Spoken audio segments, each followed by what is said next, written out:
আসসালামু আলাইকুম। কেমন আছেন সবাই? আশা করি আল্লাহর রহমতে বেশ ভালোই আছেন। আমি আজকে আপনাদের সামনে হাজির হয়েছি নতুন একটা অসাধারণ গল্প নিয়ে। আশা করি আপনাদের কাছে বেশ ভালো লাগবে গল্পটি। যদি ভালো লেগে থাকে অবশ্যই গল্পটিতে লাইক দিবেন, কমেন্ট করবেন, শেয়ার করবেন এবং অবশ্যই সাবস্ক্রাইব করবেন। পুরো গল্প জুড়ে সাথে থাকছে আমি কাজী মুগ্ধ মৌসুম। তো চলুন আর কথা না বাড়িয়ে আমরা সরাসরি গল্পে চলে যাই। আজ আমার বিয়ে। এটাকে অবশ্য লোকে বিয়ে বলবে কিনা তা নিয়ে আমার যথেষ্ট সন্দেহ আছে। রাহাত অনেকটা ভয়ে চাপে পড়ে বিয়েটা করতে বাধ্য হয়েছে। রাহাত আর আমার প্রেম ৩ বছর পেরিয়ে গেছে, অথচ এখনও ছেলেটা সেই ভীতু ভীতু চাহনি আমাকে অবাক করে দেয়। আমি অনেক কষ্টে আমার পরিবারকে সামনে নিয়েছি, সবাই মেনেও নিয়েছে আমাদের সম্পর্কটা, কিন্তু রাহাত এখনও ওর পরিবারে নাকি বলে উঠতে পারেনি। অনেকবার বলেছে এবারই বলবে, অথচ এবার করে কত শতবার যে চলে গেছে তার হিসাব নেই। রাহাত ওর মাকে ভীষণ ভয় পায়। মায়ের সামনে গেলে ওর পা কাঁপে, গা ঘামতে শুরু করে, গোছানো সব কথা এলোমেলো হয়ে যায়। এসব কথা বুক ফুলিয়ে বেশ কয়েকবার আমাকে বলেছে। ওর পরিবারের সবাই নাকি ওর মাকে খুব ভয় পায়। আমি ভেবেই পাই না কেন মা আবার ভয়ের সম্পর্ক হলো নাকি? বাবা হলে তাও মেনে নেওয়া যেত। রাহাত আর আমি পাশাপাশি বসে আছি, দুজনেই চুপচাপ। আমি শুরু করলাম, রাহাত চলো আমরা ব্রেকআপ করে নেই। এই সম্পর্কটা রাখার কোনো মানেই নেই। কি বলছো এসব তুমি? আমি তোমাকে ভালোবাসি, তাহলে চলো বিয়ে করে নিই। বউ শাশুড়ির যুদ্ধটা জমে যাবে। আমি সেদিন থেকে শুনেছি তোমার মাকে তোমরা ভীষণ ভয় পাও। সেদিন থেকেই ভাবছি কবে তোমাকে বিয়ে করব। মা জানতে পারলে বাড়ি ছাড়া করবে। ঠিক আছে রাহাত বাবু, তুমি মাকে নিয়ে থাকো, আমি বাবাকে ফোন দিই। বাবাকে কেন? বারে, তুমি তো আর আমাকে বিয়ে করছো না, তাই বাবাকে বলি তার বন্ধুর ছেলের সাথেই বিয়েটা পাকাপাকি করুক। তোমার অপেক্ষায় তো আর বুড়ি হব না। এসব কি বলো তুমি? তুমি তো আমাকে ভালোবাসো। বাসতাম, তুমি লক্ষ্মী ছেলের মতো মায়ের করে ফিরে যাও। আর হ্যাঁ, ১ সপ্তাহের মধ্যে আমার বিয়ে, গিফট পাঠিয়ে দিও কিন্তু। না, তুমি অন্য কাউকে বিয়ে করবে না। তাহলে চলো বিয়ে করি। অনেকটা বাধ্য হয়ে আমাকে বিয়ে করলো রাহাত। রাহাত জানে আমি ভীষণ জেদি, আর বাবার বন্ধুর ছেলের কথা যে মিথ্যে নয় তাও সে ভালো করে জানে। এটা করা ছাড়া ভীতু বাবুটার কাছে আর কোনো উপায় ছিল না। বিয়েটা শেষ করে রাহাত শুকনো মুখে বলল, চলো তোমার বাসায় নামিয়ে দিই। কি বলছো তুমি? আমি বাবার বাসা যাব কেন? বিয়ের পর কেউ বাপের বাড়ি থাকে বুঝি? এটাই তো নিয়ম, তাও জানো না বুঝি? মাথাটা খারাপ হয়ে গেছে তোমার? আমার সাথে যাবে? হ্যাঁ, খারাপ হয়ে গেছে। হয় নিয়ে যাবে, নয় ৩ তালাক দেবে। তাড়াতাড়ি ঠিক করো। উফ, এই হয়েছে এক জ্বালা। এমন জেদি মেয়ের সাথে বেড়ে ওঠা যা তা কথা না। ছোট্ট বাচ্চাদের মতো করে সব সময়, একটু বোঝার চেষ্টা করে না। কি যে বিপদে পড়েছি আল্লাহ পাক ভালো জানে। খুব ধীরে ধীরে বলল রাহাত। কথাগুলো শুনে আমার একটু রাগ হলো না, বরং ভালোই লাগলো এই ভেবে যে রাহাত আমার জেদের কাছে হেরে গেছে।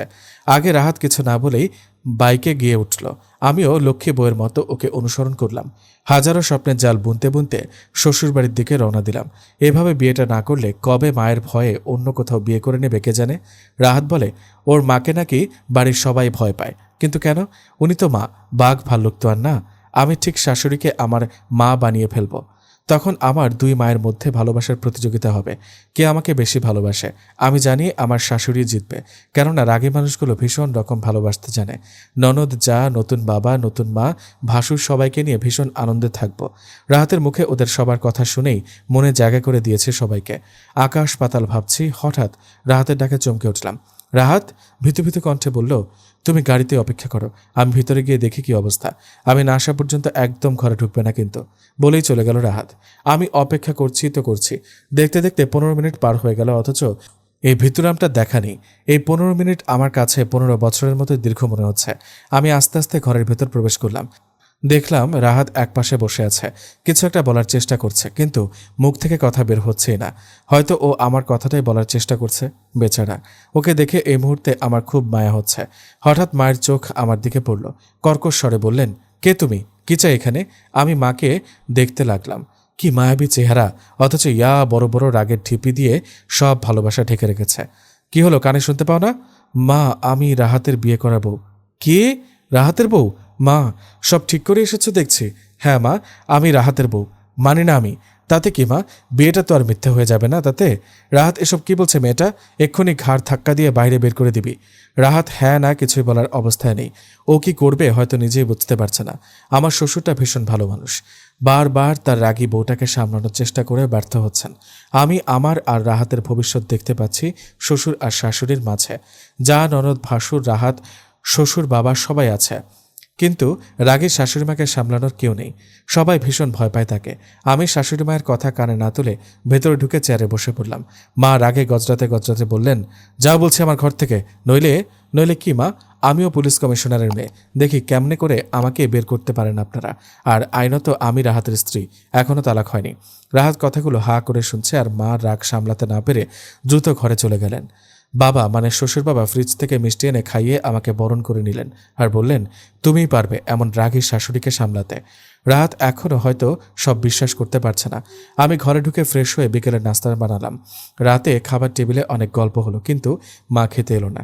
আমি খাবার নিয়ে রাগী শাশুড়ির ঘরে গেলাম। উনি তো তেলে বেগুনে জ্বলে উঠলেন, চিৎকার করে বললেন, আজকে রাত্রে তোমার এ বাড়িতে শেষ রাত, সকাল হলে তুমি নিজে বেরিয়ে যাবে এ বাড়ি থেকে, নইলে আমার কেরামতি দেখবে। তোমার মতো কত শত মানুষকে সোজা করেছে তার হিসাব নেই, এখনও সময় আছে, নিজেকে শুধরে নাও, নইলে বিপদ আছে। আমিও ঠিক এই কথাটাই বলি মা, এখনই সময় থাকতে নিজেকে সামলে নিন, নইলে বড্ড বিপদ আছে সামনে।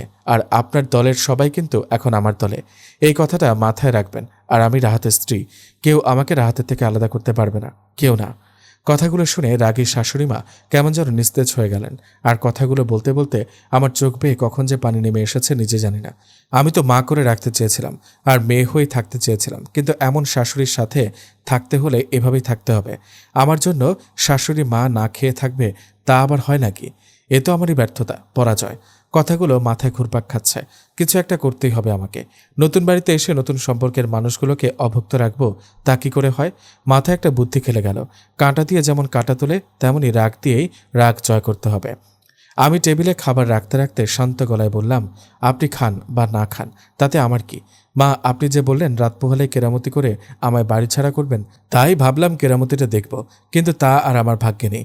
আপনি যদি না খেয়ে থাকেন তাহলে মাথা ব্যথা করবে, পেটে ইঁদুরের কিচিরমিচির আওয়াজ পাওয়া যাবে, আর তখন মাথায় কোনো বুদ্ধি আসবে না। তাই আমার আর কেরামতি দেখা হলো না। আপনি বরং ঘুমিয়ে পড়ুন। মা, না খেয়ে কি কেরামতি দেখানো যায়? চিন্তা করবেন না, আমি সবাইকে বলে দেব মা কেরামতি দেখাতো, যদি পেটে ইঁদুরগুলো চুপচাপ থাকতো। কেরামতির কথা ভুলে যান মা। শাশুড়ি মায়ের রাগান্বিত লাল চোখ আর চিন্তিত চেহারায় বলে দিচ্ছে, আমার আর কিচ্ছু করতে হবে না, যা করার উনি নিজেই করবেন। আমি শাশুড়িকে কিছু বলার সুযোগ না দিয়ে ঘর থেকে বেরিয়ে আসলাম। আমি জানি উনি ঠিক খাবেন। উনিও প্রচণ্ড জেদি, আর জেদি মানুষগুলো সবচেয়ে বেশি ভয় পায় হারতে, তাই উনি ঠিক খাবেন। ঘর থেকে বেরোতে গিয়ে বাইরে রাহাতকে দেখে আমি আশ্চর্য হয়ে গেলাম। মায়ের ভয়ে কেমন বাইরে চুপচাপ অপেক্ষা করছে। কি ভিতরে বাবা, ঘরের বাইরে কি করছো তুমি? আমাদের মা আর মেয়ের কথা শোনার জন্য আড়ি পেতেছ? বইয়ে গেছে, আঙ্কেল ফোন করেছে। আঙ্কেল? কে আঙ্কেল? কে আবার? তোমার বাবা? ও আচ্ছা, তোমার বাবা মা আমার বাবা মা, আর আমার বাবা মা কিনা তোমার আঙ্কেল আন্টি? খুব ভালো। বলতে বলতে আবার ফোন। বাবা? হ্যাঁ বাবা, কেমন আছো? একবার ফোনও দাওনি। তোমাকে নিয়ে কোনো অশান্তি হচ্ছে না তো? ভালো আছি বাবা, তুমি ভালো আছো? না বাবা, কোনো অশান্তি হচ্ছে না, এবাড়ির সবাই খুব ভালো। বাবা, মা তো ভীষণ ভালোবাসে আমাকে, মেয়ে করে নিয়েছে। ও, সেজন্যই বুঝি বাবা মাকে ভুলে গেছো? না বাবা, একটু ব্যস্ত ছিলাম, বোঝোই তো। আচ্ছা বাবা, এখন রাখছি, কেমন? আচ্ছা মা, ভালো থেকো। রাহাত হাঁ করে আমার দিকে তাকিয়ে আছে। ওই ভিতরাম, মুখে মাছি ঢুকে যাবে। কি দেখছো এভাবে? দেখছি যেদি মেয়েটা কেমন সংসারটা আগলে নিচ্ছে। ইস, এটা বুঝি আমার সংসার না? আর ওরা সবাই আমার খুব আপন। তুমি তো জানো আমি এমনই স্বপ্ন দেখতাম, আমি কখনোই একাকী থাকবো না। একাকিত্ব আমায় ছুঁতেই পারবে না। তুমি পারবে তো? না পারলে আর কি, তোমার ঘরে নতুন আরেকটা বউ আসবে, আর আমি চলে যাব তোমার থেকে বহু দূরে। কি যে বলো না। তোমার মা আমাদের বিয়েটা মেনে না নেওয়া পর্যন্ত এই বিয়ের কোনো মূল্য নেই তোমার বা আমার কাছে। শুধু মাকে বলা, যাতে কিছু করতে না পারে। আচ্ছা, মা খেয়েছে? না, খাবে। আমার জন্য তোমাদের মা ছেলের সম্পর্কে ফাটল ধরে গেছে। আমি তোমাদের সবার সামনে যখন মাকে হেনস্থা করি, তখন তোমাদের খুব কষ্ট হয়, আমি জানি। আমারও হয়, কিন্তু শক্ত না হলে যে মা আমাকে তোমার থেকে, তোমার পরিবার থেকে আলাদা করে দেবে। তুমি আমাকে ভুল বুঝো না রাহাত, প্লিজ। পাগলি মেয়ে, আমি সব জানি। আমি তোমার পাশে সবসময় আছি, সব ঠিক হয়ে যাবে, দেখো। আমার ভিতুরামটা। আমার জন্য তোমাকে অনেক কষ্ট পোহাতে হচ্ছে, অথচ আমার কিচ্ছু করার ক্ষমতা নেই। বলতে গিয়ে রাহাতের চোখ ছলছলিয়ে উঠল। একদমই না। ভালোবাসা কষ্ট না থাকলে প্রাপ্তির মূল্য থাকে না, আর কেউ মনেও রাখে না, বুঝেছেন মিস্টার ভিতুর ডিম? আমি একটু বাবার কাছে যাই, কিছুক্ষণ গল্প করে আসি, বলেই বাবার ঘরের দিকে রওনা দিলাম। রাহাতের কিছু বলতে গিয়ে থেমে যাওয়াটা চোখ এড়ালো না। বাবা, আসবো? আয় মা। বাবা কি করছেন? কিছু না রে মা, এই একটু বই পড়ছি। তুই ঘুমাস নিজে? এমনি। বাবা, একটা প্রশ্ন করব? কর। মাকে তোমরা খুব ভয় পাও, তাই না? যা রাগ, সামলানো খুব কঠিন কাজ। তবে তোমরা যাই বলো, মা কিন্তু মনে মনে ভীষণ শিশু। রাগ করে বটে, কিন্তু হৃদয়ের ভেতরের পুরোটা ভালোবাসায় ভরা। ভালোবাসা প্রকাশ করতে পারে না বলেই সবসময় রাগ দেখায়। আর তোমরাও তো মায়ের আশেপাশে খুব কম যাও, হয়তো তারও ভালোবাসার প্রয়োজন, সেজন্য না পাওয়ার যন্ত্রণায় এমন রাগী হয়ে থাকেন। মা কিন্তু আসলে মনের দিক দিয়ে ভীষণ নরম মানুষ। আমরা এতদিনেও যে মানুষটার মধ্যে ভালোবাসা খুঁজে পাইনি, আর তোকে এতটা অপমান করার পরও তুই কিনা তার হয়ে কথা বলছিস। বারে বলবো না, উনি তো আমার মা আর আমি মেয়ে। মা মেয়ের মধ্যে অমিল অশান্তি হয় না বুঝি? পারবি না মা ওকে মনের মতো করে সাজাতে? তোমরা পাশে থাকলে ঠিক পারবো। আচ্ছা বাবা, আমি তোমার ছেলেকে এভাবে বিয়ে করেছি, এতে তোমার আমার উপর কোনো রাগ নেই?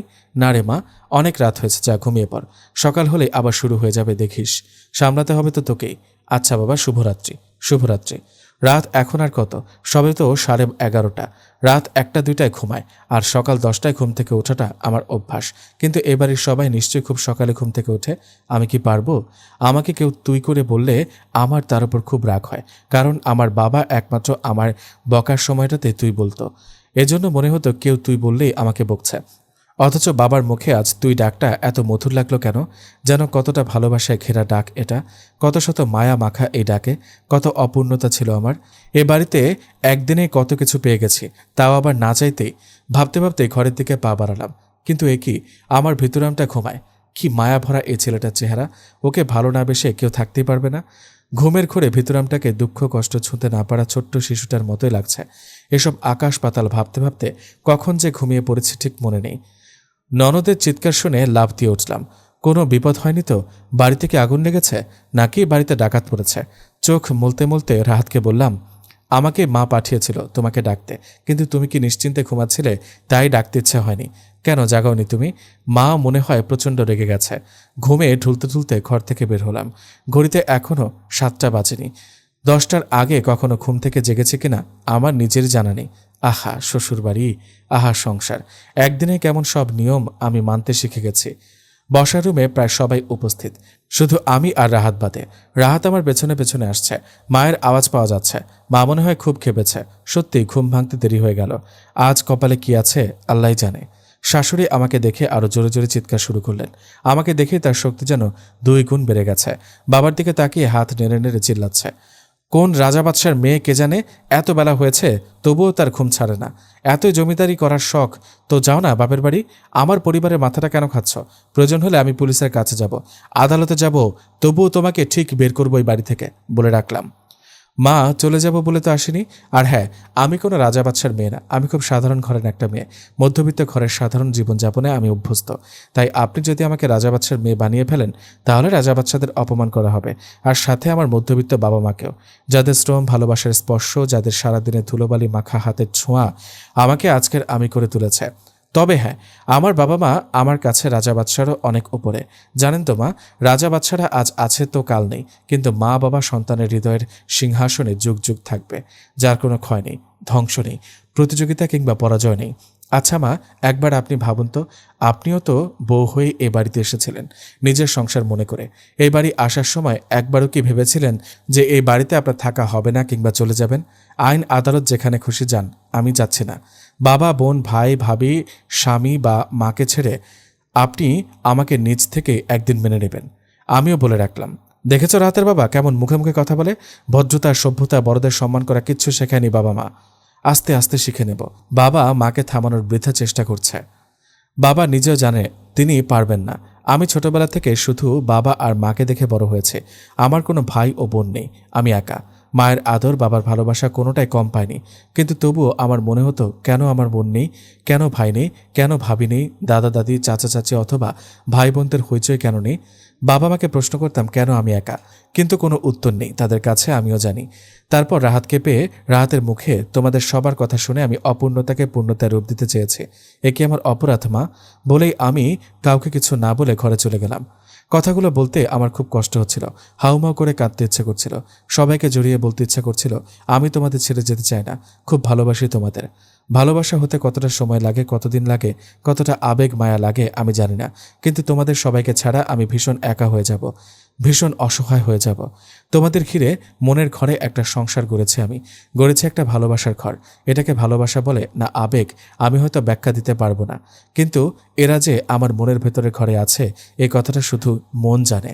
কাউকে দেখানোর ক্ষমতা এই আমার যে নেই। কেন শাশুড়ি পারছে না আমাকে মেনে নিতে, নিজের মেয়ে করে মেনে নিতে? কেন পারছে না আমার মা হতে? আমি জানি আমি মুখে মুখে কথা বলে ভুল করেছি। আমার বাবা মা সারা জীবন শিখিয়েছে কিভাবে বড়দের সম্মান আর শ্রদ্ধা করতে হয়, পৃথিবীর সব মাকে কিভাবে নিজের মা করে নিতে হয়। অথচ আজ নিজের প্রয়োজনেই আমাকে অভদ্রতার শেষ সীমানায় পৌঁছে যেতে হচ্ছে। এছাড়া যে আমার আর কোনো উপায় নেই। বৃদ্ধাশ্রমে বয়স্ক মা বাবাকে দেখিয়ে বাবা কেঁদেছিলেন, বলেছিলেন, জানো মা, বউ পেয়ে কোনো কোনো সন্তান এই মাকে এই বাবাকে কারাগারে পাঠিয়ে দিয়েছে।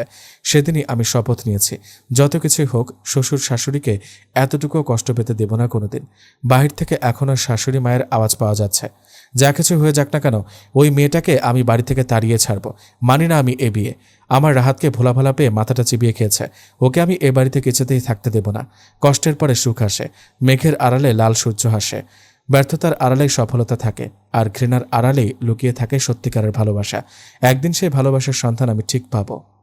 এসব ভাবতে ভাবতে রান্নাঘরের দিকে রওনা দিলাম, জায়ের হাতে হাতে কিছু সাহায্য করার জন্য। একা একা আর কত করবে, আর সবার নিশ্চয়ই ক্ষুধা লেগেছে। যা সকালে ঘুম থেকে উঠে বাপ রে বাপ। সকালের খাওয়া শেষে সবাই নানা রকম খোশ গল্পে মেতেছে। মন্দ লাগে না মাঝে মাঝে একটু আধটু গল্প শুনতে। হঠাৎ বাইরে কয়েকজন মহিলার আওয়াজ পাওয়া গেল। তারা অনেকটা চিৎকার করে বলছে, কি গো রাহাতের মা, আছো নাকি? বলতে বলতে ঘরে চলে এলো সবাই। কয়েকজন মধ্যবয়স্কা মহিলা আশপাশেরই হবে মনে হয়। বাবার কথা মতো বসার জন্য চেয়ার এগিয়ে দিলাম। আমার দিকে প্রায় সবাই ড্যাব ড্যাব করে চেয়ে আছে। কেউ এমন করে চেয়ে থাকলে কেমন যেন অপ্রস্তুত লাগে নিজেকে। মনে হচ্ছে এ জন্মে কখনো বউ দেখেনি। শাশুড়িমা বসতে বলা ছাড়া একটা কথাও বলেনি তাদের সাথে। মধ্যবয়স্কা মহিলাদের মধ্যে একজন কথাগুলো নিজের মধ্যে চাপাতে না পেরে বলেই উঠলেন, শুনলাম তোমার ছেলে নাকি নতুন বউ এনেছে। তা কথাটা কি সত্যি রাহাতের মা? কি যে দিনকাল এলো কে জানে। বড়দের আর কেউ মানিজ্যতি দেয় না আজকাল। এসব যে শাশুড়ি মাকে রাগানোর জন্য আর হেনস্থা করার জন্য তা হয়তো সবাই বুঝতে পারছে, কিন্তু কি আর করার আছে। শাশুড়ি মা শুধু মাথা নাড়লেন, মুখে কিচ্ছুটি বললেন না। হয়তো তিনি নিজেও চাননি এভাবে কারো সামনে তার কথা বলার মতো কথাই হারিয়ে যাবে, তাকে এভাবে চুপ করে যেতে হবে। শাশুড়ি মাকে দেখে খুব খারাপ লাগছে। নিজের মধ্যে অপরাধ বোধ প্রবলভাবে জেগে উঠেছে, কিন্তু আবার মনের মধ্যে কোথাও যেন কেউ বলছে, এটা তোমার অধিকার। তোমরা দুজন দুজনকে ভালোবাসো, এতে কোনো অপরাধ নেই, নেই কোনো ভুল কিংবা পাপ। অন্য একজন সুরে সুর মিলিয়ে বললেন, তা শুনলাম নাকি মেয়েটা নিজে থেকে এখানে এসেছে। রাহাতের চেহারা কি ভোলা ভালা, ও যে এত বড় একটা কাজ করবে ভাবতেও পারিনি আমরা। আর মেয়ের বাবা মাই বা কেমন, মেয়েটাকে একা ছেড়ে দিল। অন্যজন সঙ্গে সঙ্গে বললেন, কি আর করবে বলো, ঝুট ঝামেলা পোহাতে তো আর হলো না। আবার মেয়ের জন্য জামায়াত আর মন্দ না, তাই না? তবে রাহাত কিন্তু এটা একদম ঠিক করেনি। আর মেয়েটার কথাই বলি, এভাবেই বিয়ে করতে হতো, নইলে কি আর বিয়ে হতো না? না, স্বামী শ্বশুর শাশুড়ি পেতি না। লাজ লজ্জা আজ কোথায় চলে গেছে? কথাগুলো আমার বুকের ভেতর কাটার মতো বিঁধে যাচ্ছিল।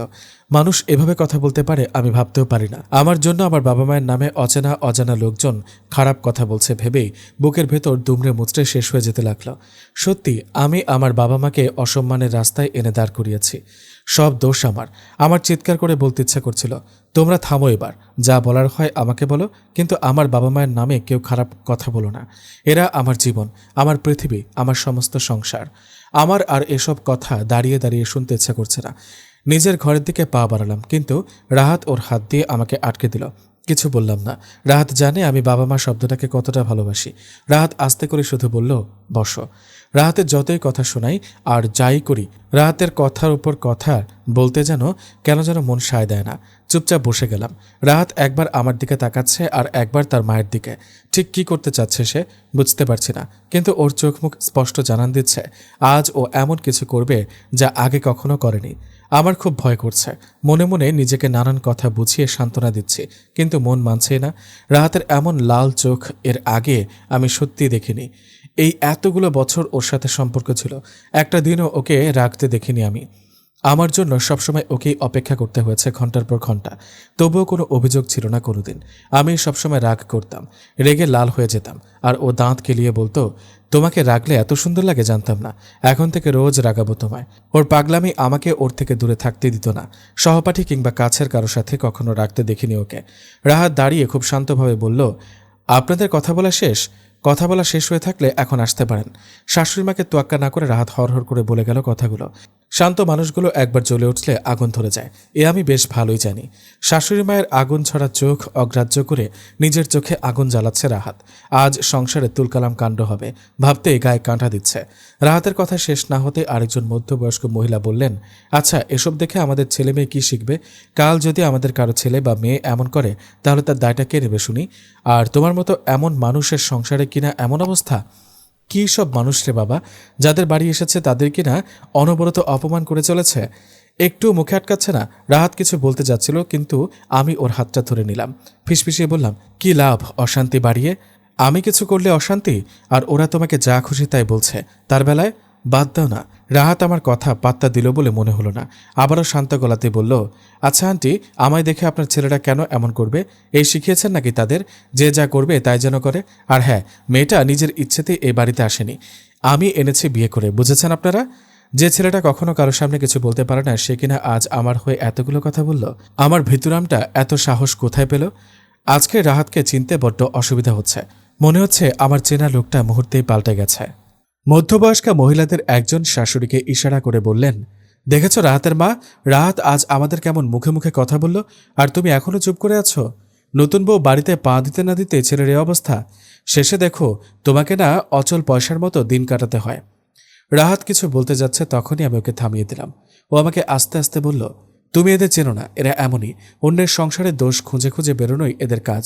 নিজের সংসারে পচন ধরেছে, সেদিকে খেয়াল নেই, অথচ অন্যের সংসারে কেমন পচন ভাইরাস ছড়াচ্ছে দেখো। কাজকর্ম নেই তো কি আর করবে সারাদিন, অন্যদের নিয়ে গবেষণা ছাড়া? বাবাকে খুব কমই কথা বলতে দেখি যে কোনো বিষয়ে। মা এবার কড়া গলায় বললেন, আমার সংসার আমাকেই বুঝে নিতে দাও।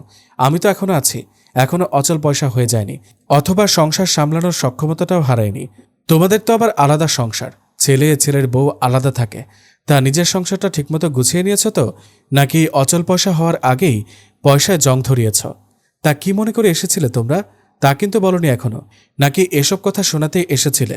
একজন আমতা আমতা করে বললেন, না না, তা কেন, আমরা তো নতুন বউকে দেখতে এসেছি। শাশুড়ি মা চোখ পাকিয়ে রাহাতকে বললেন, রাহাত, তোর বউকে বল ফ্রিজ থেকে মিষ্টি বের করে আনতে। আমি চুপচাপ রান্নাঘরে গেলাম। মিষ্টি হাতে নিয়ে ফিরে সালাম দিয়ে সবাইকে খেতে দিলাম। সবাই বললেন, কি সুন্দর চেহারা, রাহাতের পছন্দ আছে বটে।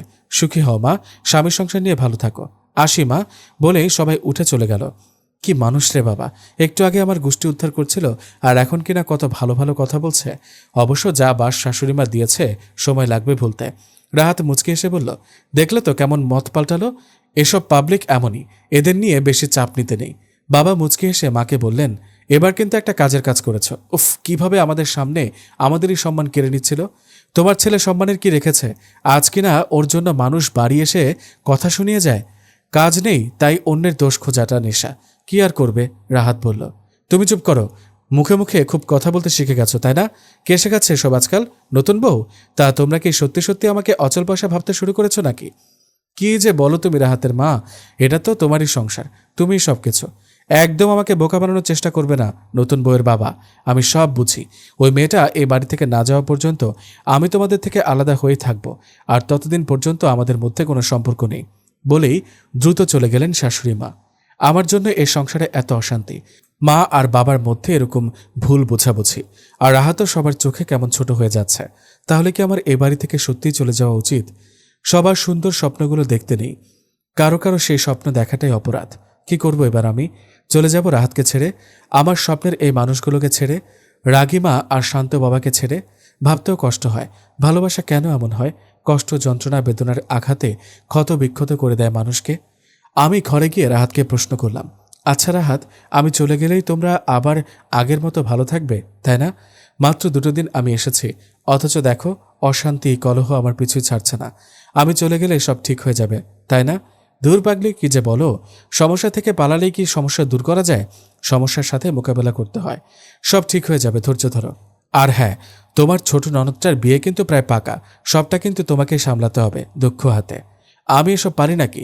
কেন পারবে না, ভাবি বলে কথা। রাহাত অনেকক্ষণ হলো বাইরে বেরিয়েছে, বন্ধু বান্ধবদের সাথে দেখা করতে গেছে হয়তো। কিছুই ভালো লাগছে না আমার। ডায়েরিতে কিছু কথা লিখলে মন্দ হয় না। খারাপ সময়ে ওই তো একমাত্র বন্ধু, আর নিজেকে খুব ভালো করে জানার চাবিকাঠি। মানুষ সবাইকে ঠকাতে পারে, মিথ্যে বলতে পারে, ছলনা অভিনয় ভোলাতে পারে, কিন্তু নিজেকে না। ডায়েরি একটা স্মৃতির বাক্স, যেখানে যত্নে স্মৃতি তোলা রয় কথা মালায়। পরম বন্ধুর মতোই দুঃখ না পাওয়ার যন্ত্রণায় কথা ঠাঁই দেয় নিজের বুকে। 2-1 লাইন লিখতে বড্ড ইচ্ছে করল। লিখতে বসে পড়লাম। নতুন কোথাও আজ আমি, নতুন এক ঘর, নতুন ঘরে সবাই আপন, আমি শুধু পর। তোমার মাঝে কি হারিয়ে যাচ্ছে পুরোটা, নাকি পথ আটকাচ্ছে আমাদের ওই চাহনিটা? স্বপ্নগুলো কি তবে দিচ্ছে পথে বাধা? ভালোবাসা পাবার লোভ বাড়ছে কি সদা? নিকষ কালো আধারের আলো খোঁজে রোজ, অন্ধকার আঁকড়ে ধরে নাও না কেন খোঁজ? লিখতে লিখতে মনটা কালো মেঘে ঢেকে গেল। আর লিখতে পারবো না আজ। ডায়েরিটা বরং যত্নে তুলে রাখি, কখনো আবার ধুলো মুছতে মুছতে কথা হবে। ননদিনী নিজের ঘর থেকে চিল্লাতে চিল্লাতে আমাদের ঘরে ঢুকলো। ভাবি, ভাবি, কখন থেকে ডাকছি তোমাকে, তোমার কোনো সারা শব্দ নেই। কি করছো একা একা ঘরে? কই কিছু না তো। বলো কি বলবে? ভাবি, তুমি কি আমাদের ছেড়ে চলে যাবে? কেন, কে বলেছে? ছোট্ট ভাইয়া আর বড় ভাইয়া বলছিল। আরে না পাগলি, কই যাব আমি? কোথাও যাচ্ছি না তোমাদের ছেড়ে। তাহলে আমার সাথে লুডো খেলবে? অনেক দিন খেলি না। চলো না ভাবি প্লিজ। আচ্ছা তুমি যাও, আমি আসছি। রাহাতের ছোট বোন রুমি দেখতেও ভীষণ ভালো, আর মনটা তার চেয়েও ভালো। একদম বাচ্চা মেয়েদের মতো এখনও বায়না করে।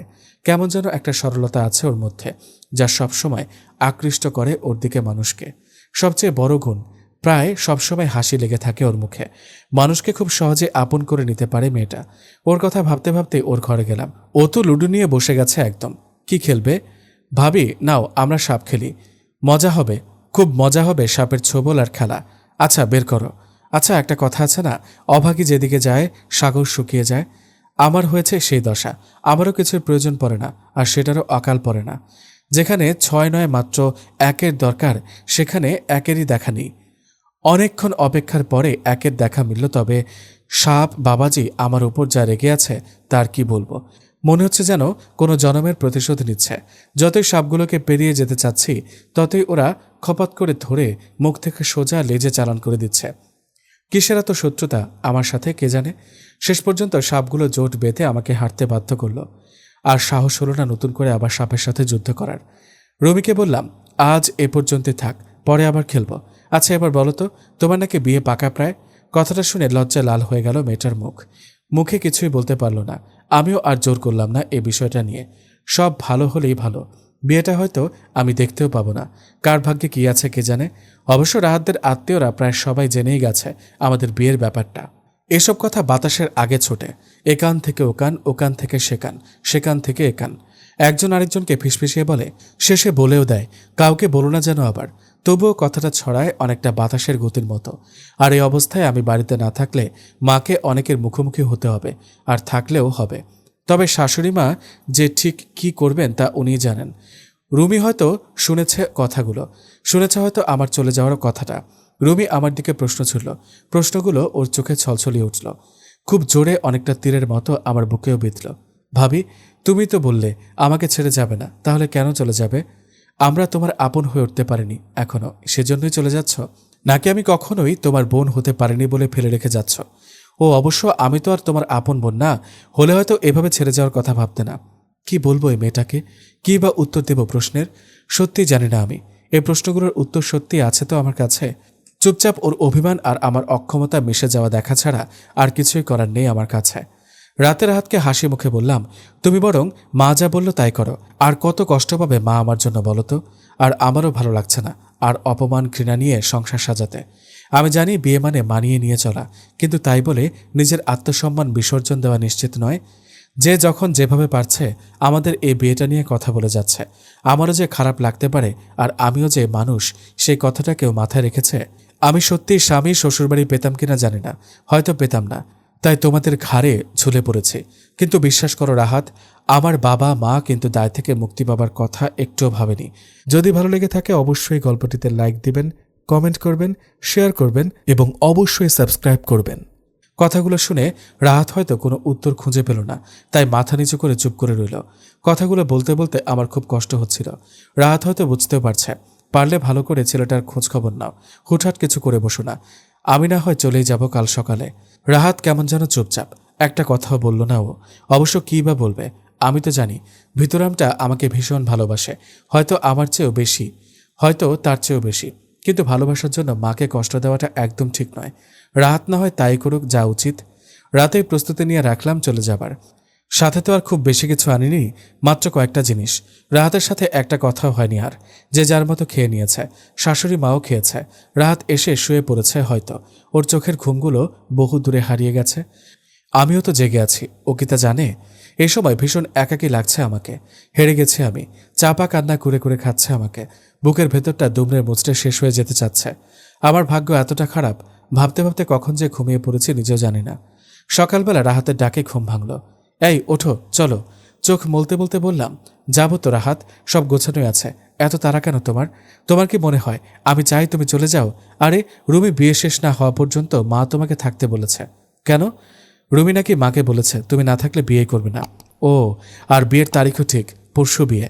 মা আর বাবা খোঁজখবর নিয়ে এসেছে, সবকিছু ঠিকঠাক, আর বিয়ের তারিখটাও ঠিক। কবে? পরশু। আচ্ছা রাহাত, তোমার কি মনে হয় না সবকিছু একটু তাড়াতাড়ি করা হচ্ছে? আমার কাছে একদম ভালো লাগছে না। ধীর সুস্থে বুঝে শুনে এগুলো কি এমন সমস্যা? আমি তো বুঝতেই পারছি না। হ্যাঁ, কিন্তু মা না হয় এখনকার পরিস্থিতি সম্পর্কে খুব কম জানে, কিন্তু তুমি তো জানো এখন মানুষকে বিশ্বাস করা কতটা কঠিন। আর সেখানে তোমার বোনের জীবনের প্রশ্ন। তোমার কি আর একটু বেশি ভাবা উচিত নয় বলো? হ্যাঁ, তুমি ঠিকই বলেছ, কিন্তু আমি কি করব? মা বাবা তো তারিখ ঠিক করে এসেছে। আচ্ছা রাহাত, এমনও তো হতে পারে ওদের ফ্যামিলি আমাদের থেকে কিছু লুকানোর জন্য এত তাড়াতাড়ি করছে, যাতে আমরা কিছু টের পাওয়ার আগেই সব শেষ হয়ে যায়। আচ্ছা, তুমি যাও, ফ্রেশ হয়ে খেয়ে নাও। কয়টা বাজে খেয়াল আছে? কয়টা বাজে? 9টা বেজে 55 মিনিট। অবশ্য এখনও 10টা বাজেনি। কি বলো, 10টা বাজে অথচ মায়ের চিৎকার নাই? আমি কি স্বপ্ন দেখছি? না ম্যাম, আপনি জেগে আছেন। মা ছিল না, বেরিয়েছিল। তাই বলো? এত তাড়াহুড়ো করে রুমির বিয়েটা ঠিক আমি মেনে নিতে পারছি না। আমার কেমন যেন লাগছে, মনটা ঠিক সায় দিচ্ছে না। শাশুড়ি মাকে বলতে পারবো না, বললেই আবার ভাববে আমি রুমির খারাপ চাই। খাওয়া দাওয়া সেরে জায়ের সাথে রুমির বিষয়টা নিয়ে কথা বলবো ভেবে বসার রুমে দুজনে বসে পড়লাম। আচ্ছা ভাবি, রুমির বিয়েটা নিয়ে এত তাড়াহুড়া করা হচ্ছে, তোমার মন সায় দিচ্ছে?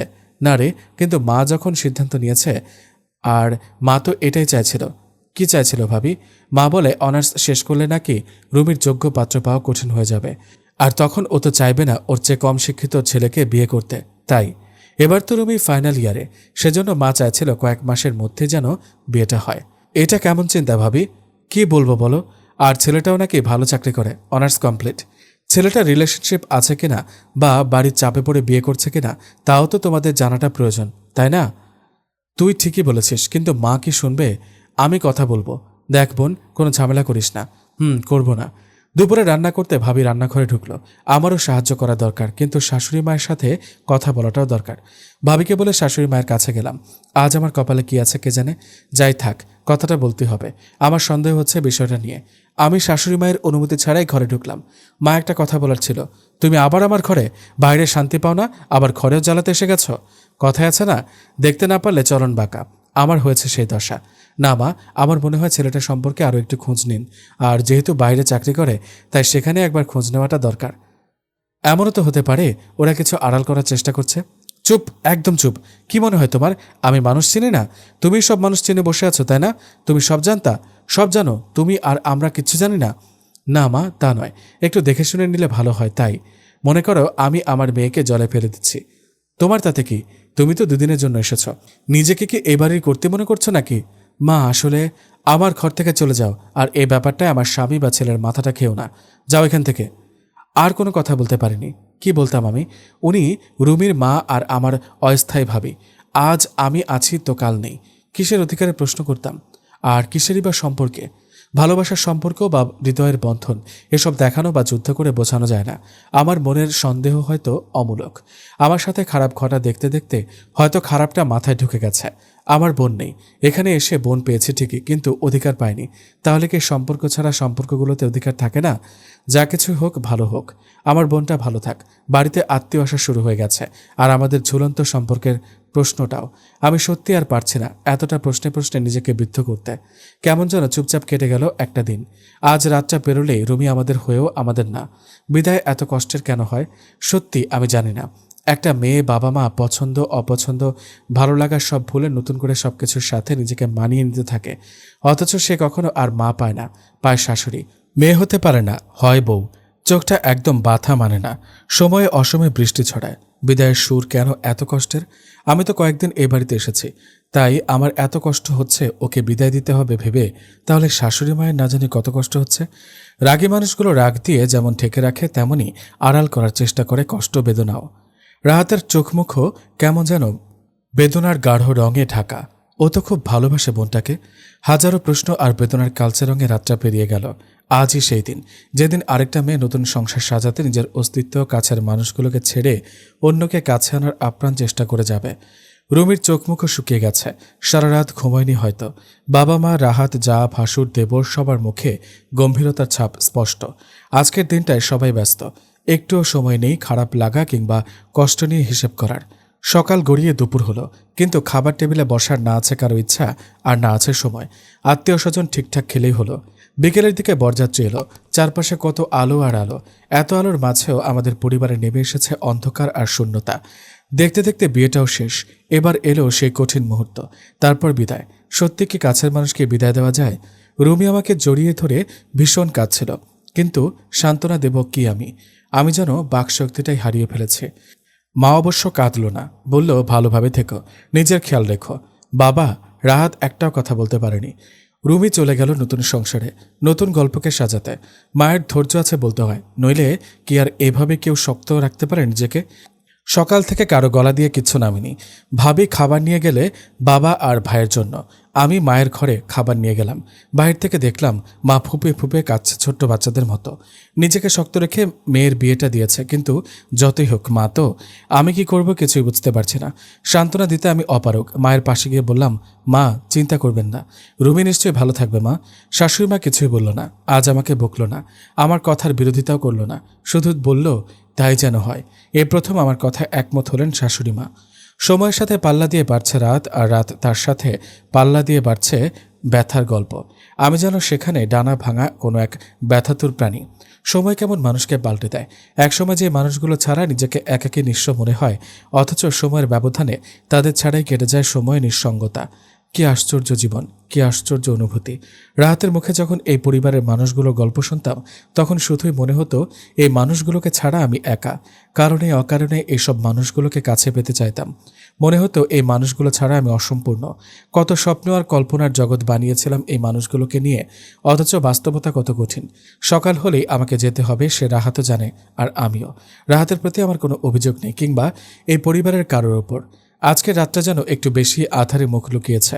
হয়তো এ আমার মনের ভুল। আমার মনের সমস্ত কালো দিয়ে রাতটা দেখছি, তাই হয়তো চারপাশের সবকিছু কালো আর কালোয় ঢাকা। এতটুকু আলোর দেখা নেই। আলো আর অন্ধকারের লড়াইয়ে কখন যে ঘুমিয়ে পড়েছে কে জানে। সকালবেলা ঘুমটা এমনিতেই ভেঙে গেল। আজ কারো ডাকতে হলো না, চিৎকার চেঁচামেচি করতে হলো না, বাইরে মায়ের কর্কশ গলার আওয়াজও পেলাম না। তাহলে কি কেউ বাড়িতে নেই, নাকি আজ কারো ঘুম ভাঙেনি? আমি চোখ মুলতে মুলতে উঠলাম। বাইরে বেরিয়ে দেখলাম সবাই বসার ঘরে, কিন্তু না আছে চিৎকার আর না আছে গল্পের আসর। আমি আরও আশ্চর্য হলাম শাশুড়ি মাকে দেখে, যার মুখে কথার খই ফুটত আর সবাই ভয়ে ভয়ে তার কথা শুনত। তিনি কি না আজ চুপচাপ?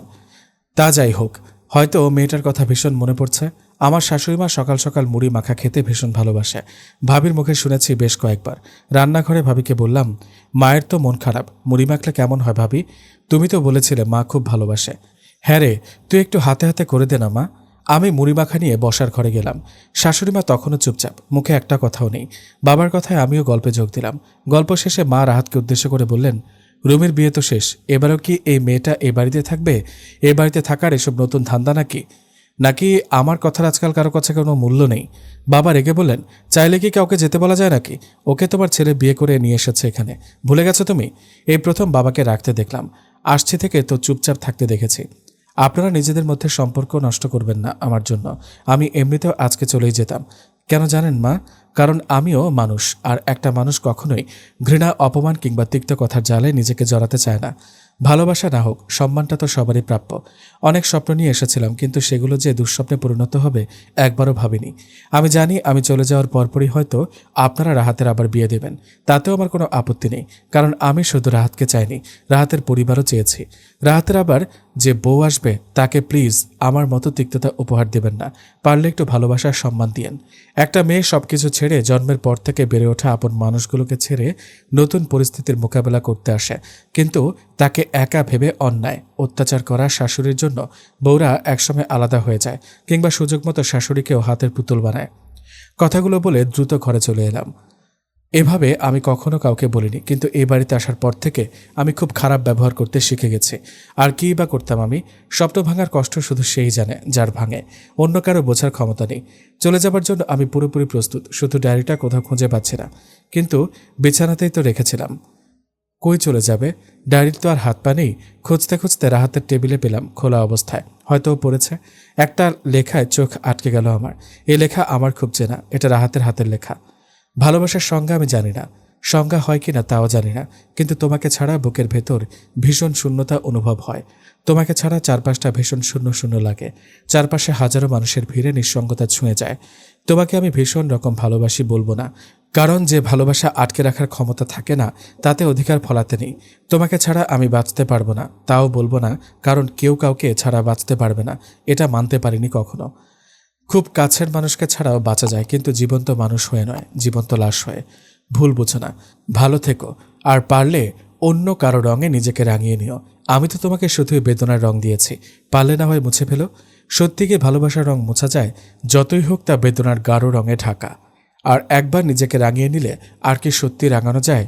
জানি না আমি, কিন্তু চলে যেতে হবে রংহীন, তা আমি জানি। সবার ভাগ্যে রং থাকে না, আর রঙে রাঙানো মানুষও থাকে না। অনেক চাওয়া কখনোই পাওয়া হয় না, সারা জীবন চাওয়াই রয়ে যায়। ঘর থেকে বেরিয়ে পড়লাম, চোখ ঝাপসা হয়ে আসছে বারবার। অনেক চেষ্টা করছি নিজেকে বোঝাতে যে এদের আমি আপনই ছিলাম না, আর আমি কাঁদবো না, কাঁদবো না। আমি নিজে নিজেই বারবার বললাম আমি দুর্বল নই, যে এতটুকু আঘাত সহ্য করতে পারবো না। যা কখনো আমার ছিলই না, তা ভেবে কেন কষ্ট পাচ্ছি আমি? কিন্তু মন তো আর কারো হুকুমের গোলাম নয় যে মালিকের কথা মতো ঠিকঠাক কাজ করবে।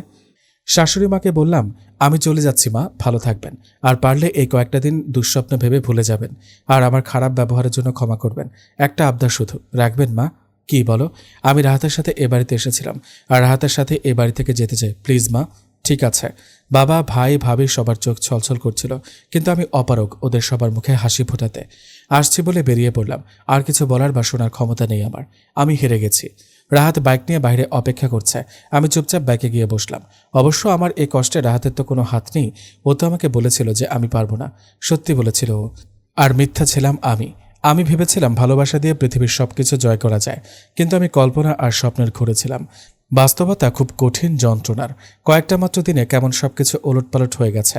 আজও বাইকে আমি আর রাহাত পাশাপাশি, আর সেদিনও ছিলাম, কিন্তু সেদিন আমাদের সাথে ছিল এক বুক স্বপ্ন, নতুন স্বপ্ন জয়ের প্রবল ইচ্ছা, কিন্তু আজ মন জুড়ে শুধুই বিষাদ, কষ্ট আর স্বপ্ন ভাঙার যন্ত্রণা। আমি হেরে গেছি আমি। রাহাত, তোমার নতুন বিয়ে হলে আমাকে জানাবে না? জানিও, যেতে না পারি তবুও গিফট পাঠাবো। আমার আর বিয়ে হবে না, তুমি বরং নিজেকে সাজিয়ে গুছিয়ে নিও। নেব তো। তোমার যতটুকু রং আমার কাছে আছে ততটুকু দিয়ে ঠিক সাজিয়ে নেব। থেকে গেলে হয় না? না রাহাত, তা আর হয় না। সব চাওয়া পূর্ণ হয় না, অপূর্ণও রয়ে যায়। ভালো থেকো। তুমি ভালো থাকবে? কেন থাকবো না রাহাত, খুব ভালো থাকবো। পারলে আমায় ভুলে যেও। তুমি পারবে? হয়তো কখনোই না। মন কি আর আমার হুকুম মানে? রুমি কিন্তু বাড়িতে আসলে খুব কষ্ট পাবে তোমার জন্য। তুমি পাবে না? প্রশ্নটার কোনো উত্তর হয়তো রাহাত খুঁজেই পেল না, তাই দীর্ঘ শ্বাস দিয়ে তা ঢেকে দিল। নয়তো এই প্রশ্নের কোনো উত্তরই হয় না। আর কি বা দুজন দুজনাকে মনে রেখে, কিন্তু তবুও মনে রয়ে যায়। আমার চিরচেনা সেই বাড়িটার সামনে দুজনে, কিন্তু দুজনের মাঝে যোজন যোজন দূরত্ব। দুজনের মাঝখানে অভেদ্য দেওয়াল। রাহাত ভেতরে এলো না, কয়েক পলক চেয়ে চলে গেল নিজের ঠিকানায়। সবকিছু ঠিক আগের মতোই আছে, শুধুই আমি পাল্টে গেছি। বাবা মা ঘরে ঢুকে প্রশ্ন করতে শুরু করলো, নিজেকে একবারও দেখেছ? চোখ মুখ কেমন শুকিয়ে গেছে। ওখানে নিশ্চয়ই অশান্তি হয়েছে। নিষেধ করেছিলাম, তুমি তো শুনলেই না। আর রাহাতি বা ভেতরে আসলো না কেন? কি হয়েছে বলো? এখন আমাকে একা থাকতে দাও প্লিজ, পরে সব বলবো। বাবা মা আর প্রশ্ন করেনি। যত সময় পেরিয়ে যাচ্ছে ততই ব্যথার পাহাড় যেন আমার মাথার উপর চেপে বসতে চাইছে। আমি তো ভালোবেসেছিলাম রাহাতকে আর ওর সাথে জড়িয়ে থাকা সবাইকে, কিন্তু হয়তো রাহাতেরও এমন হচ্ছে, বুকের ভেতরটা দুমড়ে মুচড়ে শেষ হয়ে যেতে চাচ্ছে, কিন্তু কিছু করার উপায় নেই কারোর। দেখতে দেখতে 5 দিন কেটে গেল। রাহাত হয়তো এর মধ্যে অনেকবার ফোন করেছে আমাকে, কিন্তু ফোন বন্ধ ছিল বলে কথা হয়নি। যত সময় যাচ্ছে ততই নিজের কষ্টগুলো নিজেকেই উপহাস করছে। হয়তো আমাদের সম্পর্কটার এখানেই ইতি। সারা জীবন বুকের ভেতরের এই ক্ষতটা যত্নেই থাকবে। ভালোবাসার রঙে রাঙানো মানুষগুলো বুকের ভেতরে ঠিক ততটাই যত্নে থাকবে। সত্যিই হয়তো আর পাবো না বুকের ভেতরে সেই মানুষটাকে। সত্যিই হয়তো সংসার, স্বামী আর শ্বশুর বাড়ি সবার কপালে থাকে না, আমার কপালেও নেই। মাত্র কয়েকটা দিনের ব্যবধানে আমি ওদের ভুলতে পারছি না ওদের মুখগুলো। মনে হয় যেন ওরা আমার খুব কাছে। আর রাহাত অত একটা ভিতর ডিম আমাকে ছাড়া এক মুহূর্ত কাটাতে পারে না। কি জানি এই কয়েকটা দিন রাহাত হয়তো মায়ের জেদের কাছে হেরে গিয়ে নতুন বউ ঘরে তুলেছে। হয়তো বউটা দেখতে বেশ সুন্দরী, আমার চেয়ে অনেক অনেক গুণ বেশি। মায়ের পছন্দ বলে কথা। আমার মতো নকল সোনা নিয়ে আসবে না নিশ্চয়ই, আসল সোনাই ঘরে তুলেছে। হয়তো রাহাত এখনও নতুন বউকে মেনে নেয়নি, কিংবা একবার চোখ মেলে দেখেওনি। হয়তো বলেও দিয়েছে ও আমাকে ভালোবাসে, আমাকে ছাড়া অন্য কাউকে মনের সিংহাসনে রানী করতে পারবে না। কি জানি, হয়তো আমি সবই ভুল ভাবছি। নতুন মেয়েটাকে মনের সিংহাসনে রানী করেছে আর আমাকে দাসী ভেবে ছুঁড়ে ফেলেছে। না, আমি আর ভাবতে পারছি না। ভাবনাতে স্বপ্নে কেন সবসময় খারাপটাই ভেসে আসে। আমার কেন যেন মনে হয় রাহাত ফিরবে, জানলে এসে ডাকবে, কিন্তু আমার আসতে দেরি দেখে অভিমানে ফিরে যাবে। কিন্তু আমি রাহাতকে অভিমান করে আর জিততে দেব না, বরং ওকে চমকে দিয়ে আমি জিতে যাব। কে জানে রুমি বাড়ি ফিরে কি অশান্তিটাই না করেছে। হয়তো কেঁদেছে, কিংবা রাহাতকে ভীষণ বকেছে, কারণ মাকে কিছু বলার মতো সাহস রুমিরও নেই। ধীরে ধীরে কেমন যেন বুকের ভেতরটা ব্যথা করছে। প্রথম কষ্ট কম হতো, মনকে বুঝিয়ে শাসিয়ে কিংবা সম্পর্কের নানা ব্যাখ্যা শুনিয়ে চুপ করে রাখতাম। কিন্তু এখন মন আর আমার কথা শোনে না, বরং আমার কথাগুলোর বিরুদ্ধে মাথাচাড়া দিয়ে ওঠে। কোনো কারণ ছাড়াই আজকাল কান্না পায়। মনের ভেতর বিষাদের হাওয়া সবসময় কে যেন হারানোর গল্প বলে যায়। মানুষ নিজের সাথে একাকী কথা বলতে পারে বলেই হয়তো বুকের উপর ব্যথা, কষ্ট আর যন্ত্রণার পাহাড় নিয়েও বেঁচে থাকে। একাকী নিজের সাথে কথা বলা মানুষগুলোকে দেখলে আমার হাসি পেত অকারণেই। অথচ আজ আমি নিজের সাথেই কথা বলি একাকী। আয়নায় নিজেকে প্রশ্নে প্রশ্নে ক্ষতবিক্ষত করে ফেলি। আবার কখনো কখনো রাহাতকে প্রশ্নের পর প্রশ্নে জর্জরিত করি আপন মনেই। কখনো কখনো অভিমান আর কান্নার রঙে রাহাতকে রাঙিয়ে দিই। রাহাত হয়তো আমার চেয়েও বেশি কষ্ট পাচ্ছে। ছেলেটা কষ্টের কথা কাউকে বলতে পারে না, বুকের মধ্যে খুব যত্নে তুলে রাখে। সবার চোখ ফাঁকি দিতে পারলেও আমার চোখ ফাঁকি দিতে পারে না রাহাত। আমি যে ওর চোখের ভাষা ভীষণ রকম বুঝি। ওর অভিমান, ওর কষ্ট কিংবা না বলা হাহাকার খুব সহজেই ধরতে পারি। আমার জানলা দিয়ে দেখতে পাওয়া আকাশটা কালো মেঘে ঢাকা। দেখতে দেখতে বৃষ্টিও নামল। বৃষ্টির গায়ে রাহাতকে চিঠি লিখতে ভীষণ ইচ্ছা করছে, কিন্তু এ নিছক পাগলামি ছাড়া কিছুই নয়। বৃষ্টিতে ভিজলে নাকি চোখের পানি লুকানো যায়, কোথায় যেন শুনেছিলাম। আজ মনের সুখে অনেক অনেক ভিজব। খোলা আকাশের দিকে পা বাড়ালাম। বাবা মা নিষেধ করেছে, কিন্তু আমি বরাবরই তাদের অবাধ্য সন্তান। আজ বাধ্য হব, এটা ভাবাও ঠিক নয় নিশ্চয়ই। বৃষ্টিতে ভেজার কথা শুনলে রাহাত ভীষণ কথা শোনাতো। বলতো জ্বর আসবে, মাথা ব্যথা করবে, আর সবচেয়ে বড় কথা শুয়ে থাকতে হবে সবসময়। তখন কিন্তু আমায় কিছু বলতে আসবে না। আর হ্যাঁ, জ্বর আসলে ইঞ্জেকশনও দিতে হবে, মনে রেখো। ইঞ্জেকশনে আমার ছোটবেলা থেকেই ভয়, কিন্তু আজ রাহাত নেই, আর রাহাতের শাসনও নেই। আজ বৃষ্টিতে ভেজায় কোনো বাধা নেই। বৃষ্টির গায়ে রাহাতের নামে চিঠি লিখতে খুব ইচ্ছা করছে। চিৎকার করে বলতে ইচ্ছা করছে, ভালোবাসা যদি সত্যি হয় তবে তুমি আমার, আর ভালোবাসা যদি মিথ্যা হয় তবুও তুমি আমার। কারণ সবকিছু মিথ্যে হলে মনটা মিথ্যা নয়, সেখানে শুধুই তোমারই নাম লেখা। I love you Rahat, I miss you. আমি পারলে রাহাতের কাছে থেকে যেতাম। তার জন্য হয়তো আমাদের আলাদা থাকতে হতো, আর আমি নিশ্চিত বাবাও অনুমতি দিত। কিন্তু আমার কি অধিকার আছে এক মায়ের থেকে তার সন্তানকে ছিনিয়ে নেওয়ার? আমার সাথে রাহাতের পরিচয় মাত্র কয়েকদিনের, অথচ এই পৃথিবীতে আসার আগ থেকেই রাহাতকে মা খুব যত্নে আগলে রেখেছে। সমস্ত বিপদে আপদে পাশে দাঁড়িয়েছে। আমার কি উচিত এই 2 দিনের সম্পর্কের জন্য জন্মের পূর্বের সম্পর্কটা ভেঙে চুরমার করা? নিশ্চয় না। দেখতে দেখতে বৃষ্টি থেমে গেছে। কতক্ষণ ভিজেছে কে জানে। আমার জীবনের প্রতিটা মুহূর্তের হিসেব রাখার মতো আজ আর কেউ নেই। জীবনের প্রতিটা গল্পের প্রথম বা শেষ অক্ষরে আজ আর কেউ নেই। বিকেল থেকে গা একটু গরম গরম লাগছে, জ্বর জ্বর অনুভব হচ্ছে কেমন যেন। রাত বাড়ার সাথে সাথে জ্বরের মাত্রাও বাড়তে লাগলো। মা নানানভাবে চেষ্টা করছে জ্বর কমানোর, কিন্তু না, কমার কোনো সম্ভাবনাই দেখা যাচ্ছে না। আমি ডাক্তার দেখাবো না বলে ছোট বাচ্চার মতো বায়না শুরু করেছে। ডাক্তার যদি ইঞ্জেকশন দেয় তাহলে আমি হয়তো মরেই যাব। বাবা কি করবে বুঝতে পারল না, কিন্তু আমার জেদ সত্ত্বেও ডাক্তার আনার সাহস হলো না। মা বলল রাতটা কাটুক, সকালে না হয় ডাক্তার ডাকা যাবে। বাবা ফোনটা অন করে দিয়ে গেল। রাতে কোনো সমস্যা হলে আমি যেন ফোন দিই, এই কথাটা বারবার বলে গেল। ও বাড়ি থেকে আসার পর ফোনটা হাতেই নেইনি। ইচ্ছে করে নেইনি তা না, খুব ইচ্ছে করছে ওদের ফোন দিতে, রাহাতকে ফোন দিতে, কিন্তু না, ফোনের দিকে চেয়ে থেকে আবার সামলিয়ে নিয়েছে নিজেকে। এই কয়েকদিনে ফোনে অনেক মেসেজ জমা হয়েছে, তার প্রায় সবকটাই রাহাতের। এই কয়েকদিনে কেমন করে কেটেছে ওর কে জানে। ভিতরামটা প্রচণ্ড ভালোবাসে আমাকে। মেসেজ দেখলাম, কিন্তু রিপ্লাই করতে মন সায় দিল না। কয়েক মুহূর্ত পর ফোন বেজে উঠল। ফোনে রাহাতের ছবি ভেসে উঠল। ফোন বাজতে বাজতে কেটে গেল। আবার ফোন দিল রাহাত। আমি জানি ফোন না ধরলে ও বারবার ফোন দেবে যতক্ষণ না রিসিভ হবে। অনেকবার বুঝিয়েছি, কিন্তু ও ওরটা ছাড়েনি। অগত্যা ফোনটা রিসিভ করলাম। হ্যালো। কতবার ফোন দিয়েছি ধারণা আছে তোমার? মেসেজে রিপ্লাই তো করতে পারতে। আমাকে ঠিক কতটা কষ্ট দিতে চেয়েছিলে বলবে কি প্লিজ? কি কথা বলতে পারো না নাকি আমার সাথে কথা বলতে ইচ্ছেই করে না? আমি তো ভাবলাম তোমার বিয়ে হয়ে গেছে। হ্যাঁ হয়ে গেছে তো, জেদি বদমেজাজের ঝগড়াটে মেয়ের সাথে। ও ভালো। ভালো আছো? খুব ভালো। তুমি? জানোই তো কেমন আছি। কেন মিছে প্রশ্ন করছো? ভালো লাগছে না, ঘুমাবো, রাখছি। কি হয়েছে তোমার? অসুস্থ? না, বললাম তো ঘুমাবো। বাই। বাই। রাহাতকে ইগনোর করায় যতটা কষ্ট ওর হয়েছে তার চেয়ে অনেক অনেক গুণ বেশি কষ্ট আমার হয়েছে।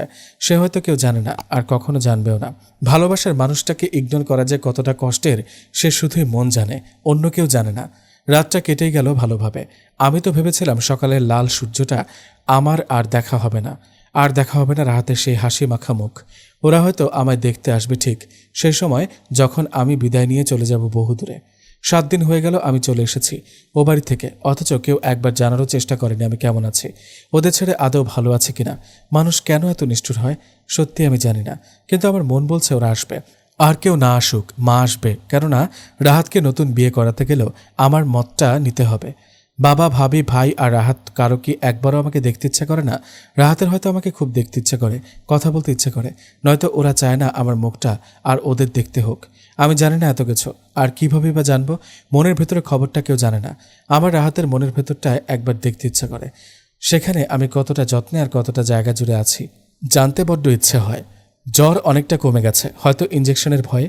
যে ঘুমের যন্ত্রণায় আমি অতিষ্ঠ হয়েছিলাম সবসময়, অথচ সময়ের ব্যবধানে সেই ঘুমটাকে হয়রান হয়ে খুঁজতে হয়।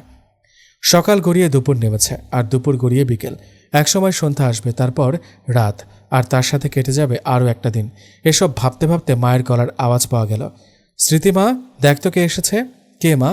মনটা যেন ইশারায় বারবার বলছে রাহাত এসেছে, কিন্তু না, ও কেন আসবে এখানে? অবশ্য আসতে পারে আমার থেকে চিরতরে মুক্তি পেতে। ভাবতে মনের আকাশে কালো মেঘ জমল। মায়ের সাথে শাশুড়িমা ঘরে ঢুকলেন।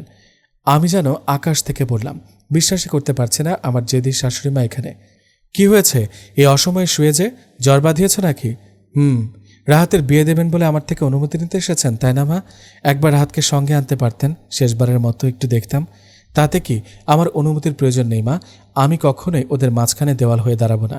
মায়ের ইশারায় রাহাতও ভেতরে ঢুকলো, সাথে বাবা, ভাবি, ভাইয়াও। রাহাতটা কেমন শুকিয়ে গেছে, কয়েকটা দিনে দাড়ি গোঁফ গজিয়েছে, আর দেখতে কেমন জোকার জোকার লাগছে। ঘুমায়নি মনে হয় ঠিক মতো, চোখের নিচে কালো দাগ পড়ে গেছে। বাবাও কেমন যেন একটু শুকিয়ে গেছে, নাকি এ আমার চোখের ভুল? বাবা শুকনো মুখে বললেন, জ্বর বাঁধিয়েছে, বেশ, বিছানায় শুয়ে আছিস। আমরা কত কিছু ভেবে আসলাম, তা জ্বর কি করে এলো মা? বৃষ্টিতে ভিজে? রাহাত কিছু বলল না, শুধু আমার দিকে চোখ পাকালো।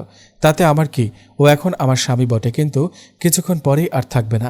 মা সবার সাথে সুর মিলিয়ে বলল, ও কি শোনে আমাদের কথা? কত বারণ করলাম ভিজো না বৃষ্টিতে, কিন্তু কানেই তুলল না। এবার সালিশি হয়েছে মা, থামো।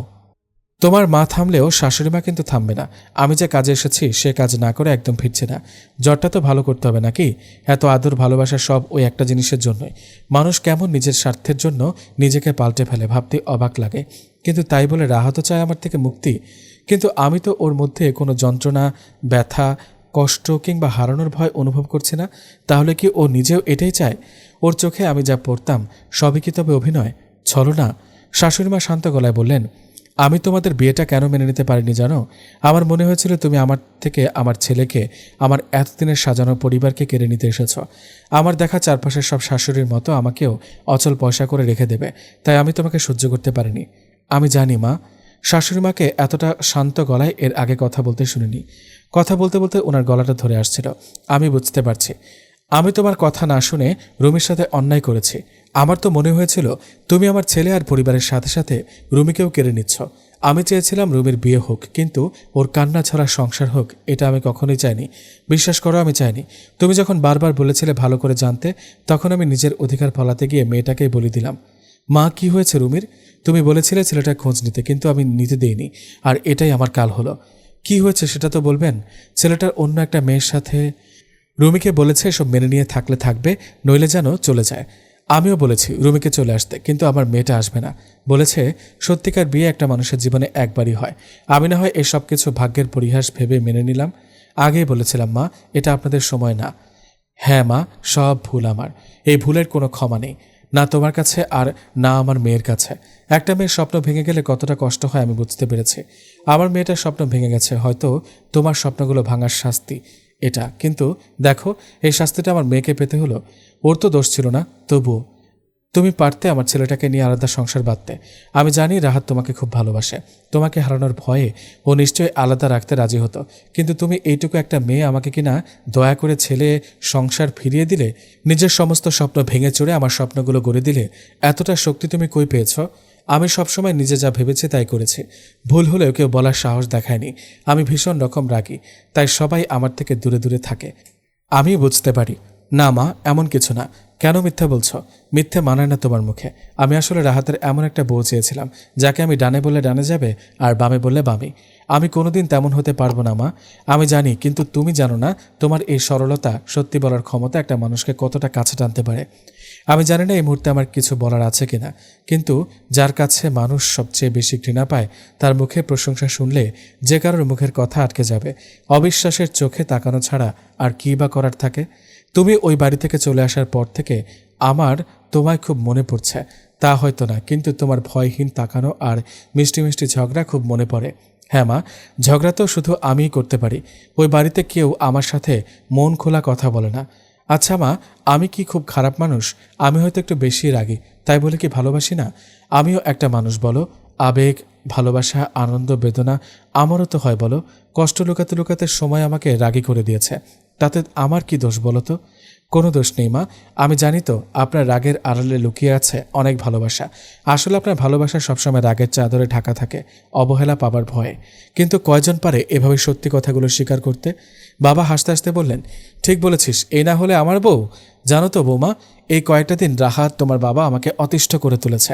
আর সত্যি বলতে কি, তোমার সাথে কাটানোর সময়গুলো আমারও খুব মনে পড়েছিল। তবে ওরা সবাই তোমাকে ভীষণ ভালোবাসে। তুমি চলে আসার পর বুঝেছি সত্যি কেন বউরা শাশুড়ির শত্রু হয়ে দাঁড়ায়। আমি হাঁ করে চেয়ে আছি, কি বলবো ভেবে পাচ্ছি না। আমি স্বপ্ন দেখছি না তো? রাগে শাশুড়ি মা কিনা এসব বলছে, আবার আমাকে বৌমা বলছে। মুখে মশা ঢুকবে, এমনিতে জ্বর বাঁধিয়েছ, আবার কোন রোগ বাঁধবে কে জানে। রাহাত দাঁত কেলিয়ে বলল, মা, ইঞ্জেকশন দিলে সব জ্বর ভালো হয়ে যাবে। ও জানেই ইঞ্জেকশনে আমি ভয় পাই, তবুও কিনা ইঞ্জেকশনের কথাটাই বারবার তুলছে। মন চাচ্ছে ওকে যে কি করি। ভিতরামটার সাহসটা একটু বেশিই বেড়েছে। না, আমার জ্বর আমারই থাক। আমার বাবা বললেন, আমি তোমার সাথে একমত। জ্বর কি কারো পর বলো? দেখো, আমি যে কাজে এসেছি কাজ না করে কিন্তু ফিরবো না। আর আমি তোমার শাশুড়ি বলে কথা, যা বলেছি তা তো করবই। ও, সবকিছু তাহলে ওই কাজটার জন্যই? একটা ছোট্ট কাজ করবে বলে সবাই কি অভিনয়টা না করছে? কি ভাবছে ওরা? আমি রাহাতকে ছাড়ব না। যদি ধরে রাখার মতো হতো তাহলে সেদিনই ছাড়তাম না। হ্যাঁ মা, বলেন না কি করতে হবে। আগে বলো, ঝগড়া করবে তো আমার সাথে? যেখানে থাকার প্রশ্নই আসে না সেখানে ঝগড়ার প্রশ্ন কোথা থেকে আসে মা? শাশুড়ি মা আর কিছু বলার মতো পেল না হয়তো। আমি বুঝতেই পারছি না কি হচ্ছে আমার সাথে। কি চায় ওরা, মুক্তি না শাস্তি? মা, বাবা, আমার শ্বশুর, শাশুড়ি, ভাই, ভাবিকে নিয়ে অন্য ঘরে গেল, কিন্তু রাহাত কেন যেন বসেই আছে। কে থাকতে বলেছে আমার কাছে? আমার চাই না কাউকে। কি সুন্দর জ্বর বাঁধিয়ে বসে আছে, তাতে তোমার কি? বারে, আমার বউ জ্বর বাঁধিয়ে বসে আছে আর আমার কিচ্ছু না। সাহসটা খুব বেড়েছে তাই না বউ? ঢং ঢং কি? তুমি তো আমার বউই। যাবে তুমি এখান থেকে? তুমিও মায়ের মতোই হবে তাই না? আমার ছেলের বউকে জ্বালিয়ে মারবে। চুপ করবে তুমি? বউয়ের কথা তো শুনতেই হবে। আচ্ছা রাহাত, তুমি আমাকে মিস করেছ? না। না মানে? যে বুকের খুব গভীরে প্রতিটা স্পন্দনের সাথে জড়িয়ে থাকে, তাকে কি আবার নতুন করে মিস করতে হয়? হয়েছে, ভালোই শিখেছ। কি শিখেছি? কিছু না। ভাবি দরজায় এসে চোখ টিপে বলল, কি গো, তোমাদের কথা শেষ হলো? কেন শেষ হবে না ভাবি? ওর সাথে আমার কোনো কথাই নেই। শাশুড়িমা ঘরে ঢুকতে ঢুকতে বললেন, তাড়াতাড়ি প্রস্তুত হও, যেতে হবে তো নাকি? কোথায় যাব মা? শ্বশুর বাড়ি। আর কোথায়? জ্বর আমাদের ওখানে গেলে এমনিতেই সেরে যাবে। কি বলছেন মা? আমার এরকম ঝগড়ুটে বই চাই, আর সংসার আগলে রাখার মতো মন। আগেরবার তো রাহাত তোমাকে নিয়ে গিয়েছিল ঠিকই, কিন্তু আগলে রাখতে পারোনি। এবার আমি নিয়ে যাব, দেখো ঠিক আগলে রাখবে। যাবে না আমার সাথে? মায়েরা তো মেয়ের কাছে অনেক ভুল করে, তাই বলে কি মেয়েরা ক্ষমা করে না? আমি না হয় তোমার মা নই, শাশুড়ি, কিন্তু তুমি তো আমার মেয়ে। আপনাকে আমি মা করে রাখতে চেয়েছিলাম, কিন্তু ভুলে যেও না। ভুলে যাওয়া যায় না সেই কয়েকটা দিন। তুমি না আমাকে দুঃস্বপ্ন ভেবে ভুলে যেতে বললে, তাহলে তুমি কেন মনে রেখেছ? মা, ভুলে যাও, মুছে ফেলো সেই কয়েকটা দিন স্মৃতি থেকে। ক্ষমা করো তোমার শাশুড়িটাকে। আমি কি বলবো ভেবেই পেলাম না। সত্যি আমি স্বপ্নেও ভাবিনি এভাবে আবার রাহাত আমার জীবনে ফিরতে পারে, কিংবা ফিরে পাবো। রাহাত সহ ওর পরিবার। আমার যত্নে লালন করার স্বপ্নগুলো সত্যি হবে ভাবতেই কেমন যেন অবিশ্বাস্য লাগছে, তবে এটাই সত্যি। জ্বর গায়ে নিয়ে প্রস্তুত হতে হলো। মা বাবার থেকে বিদায় নিয়ে বেরিয়ে পড়লাম, কিন্তু এবার আমার মধ্যে সংশয় নেই, ভয় নেই, আছে শুধু বিশ্বাস আর ভালোবাসা। শাশুড়িমা হেসে বললেন, কেমন দিলাম বলো তো বৌমা? আমি তো ভেবেছিলাম রাহাতের সাথে আমার আর দেখা হবে না, আপনাদের কাউকেও আর দেখতে পাবো না। সংসারের স্বপ্ন সত্যিকার ভাবে মানুষ একবারই দেখে, তাই আমিও দেখেছিলাম, কিন্তু যখন স্বপ্নটা ভেঙে চুরমার হয়ে গেল তখন সংসার স্বপ্নটাকে জলাঞ্জলি দিয়েছিলাম। সবার কপালে সংসার থাকে না, স্বামী শ্বশুরবাড়িও সবার কপালে থাকে না। আমি নিয়তি মনে করে সেটাই মেনে নিয়েছিলাম। এই কথাগুলো বাদ দিলে হয় না। আমি কিন্তু উত্তর পেলাম না। সারপ্রাইজটা কেমন দিলাম? খুব খারাপ না? এ না হলে আমার শাশুড়ি মা? রাহাত অভিমানের সুরে বলল, আমি যে প্রথমে ওকে এনেছিলাম তার কোনো দাম নেই। আমি, রাহাত আর শাশুড়ি মা পাশাপাশি বসে আছি, সবার মুখে হাসি রেখা স্পষ্ট। কথাই বলে না সব ভালো তার, শেষ ভালো যার। রাহাত কানে কানে ফিসফিসিয়ে বলল, আই লাভ ইউ। সবার চাপে আবার আমাকে ভুলে যেও না কিন্তু। যদি ভালো লেগে থাকে অবশ্যই গল্পটিতে লাইক দিবেন, কমেন্ট করবেন, শেয়ার করবেন এবং অবশ্যই সাবস্ক্রাইব করবেন।